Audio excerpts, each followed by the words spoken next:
ዘረኝነት ቆሻሻ ዘረኝነት የአላህ ቁርአን እያለ እኛን አይመጥነንም የነብዩ ሰለላሁ ዐለይሂ ወሰለም ሱና መሐላችን እያለ እኛን አይወክለንም ወፊኩም ረሱሉ ከዘረኝነት በላይ ሁላችንም የአንድ ቤተሰብ አካል መሆናችንን ማስታወስ ነው ከፈሎቻችን በዲን ወንድማማችንን በሃይማኖት ሌሎቻችን አብሮ በአንድ ሀገር ላይ በመኖር ወንድማማቾች ነን ከፈሎቻችን ደግሞ የአዳም ልጅ በመሆን ወንድማማቾች ነን አንዴ ሶስት ሰዎች ቁጭ ብለው ነበር አንደኛው ሊፎክር ፈለገና ትንሽ ምን አለ እኔ እኮ የጀነራል ልጅ ነኝ አለ መኮፈሱ ነው ሁለተኛው ከፍ አለና እኔ እኮ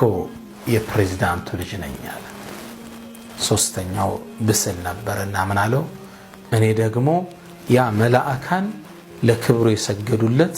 ሰውዬ ልጅ ነኝ አላቸው የማን ልጅ የአደም ልጅ ነኝ ለአደም ክብር መላእካን ሰግደዋል አይደለም እንዴ ከክብር በኩል መላእካን የሰገዱለት ግለሰብ ልጆች መሆን ይበቃናል በዘር አንጠራራ በጎሳ አንፎክር